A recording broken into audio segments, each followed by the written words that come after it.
آقا علیہ الصلوۃ والسلام فرماتے ہیں وہ دنیا ان کے پیش نظر ہوگی.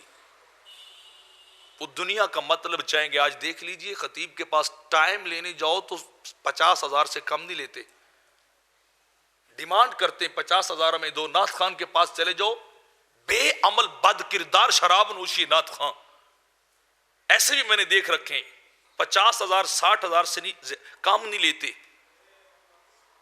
ایسے نقیب بھی دیکھ رکھے ہیں جتنی بڑی ڈیمانڈ کرتے. یہ حدیث پاک سنیے آقا علیہ الصلوۃ والسلام کیا کہتے ہیں. سرکار نے فرمایا جس نے علم اس لیے حاصل کیا کہ وہ دنیا کو پالے, وہ علم جو اللہ تک لے جانے والا تھا, وہ علم جو خدا شناس تھا, جس نے بندوں کو خدا سے ملانا تھا, وہ علم بندوں نے اس لیے سیکھا کہ دنیا کا ساز و سامان ملے, دنیا کا روپے پیسہ مل جائے.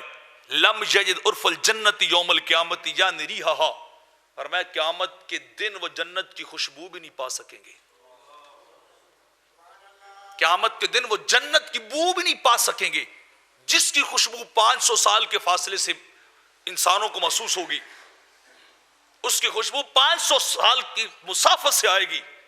وہ بدبخت لوگ جو دین کا بیپار کرنے والے, دین کا کاروبار کرنے والے, دین کو بیچنے والے ہیں, ان لوگوں کو جنت کی خوشبو بھی رب کائنات جو ہے وہ نہیں عطا فرمائے گا.